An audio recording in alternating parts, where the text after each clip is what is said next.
ఆయన కొండ జాతి నుంచి ప్రతి ఇల్లు గూడు నుంచి సమస్యలు వెతికి పరిష్కారాల కోసం తపించే ఒక తపస్వి, అన్వేషి, నిత్యాన్వేషి, మనందరి ప్రియతమ డిప్యూటీ చీఫ్ మినిస్టర్ గారు గౌరవనీయ కొణిదెల పవన్ కళ్యాణ్ గారి స్పీచ్ ని ఇప్పుడు మనం వినబోతూ ఉన్నాం.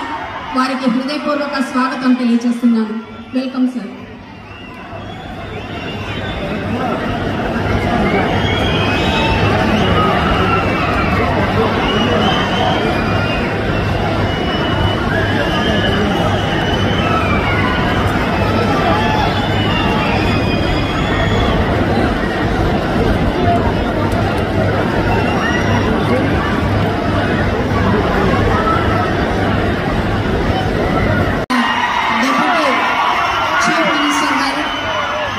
Panchayati Raj, rural development, rural water supply, environment, forest and science and technology of Andhra Pradesh మనందరికీ ఒక మణిలాగా మనందరి యొక్క కీర్తిని పతాకలకు వ్యాపింపచేస్తూ నరేంద్ర మోడీ గారి దగ్గర కూడా మన గురించి చర్చించినటువంటి మానవతావాది కరతాళ ధ్వనులతో హృదయపూర్వక స్వాగతం తెలియజేసుకుందాం. Welcome sir.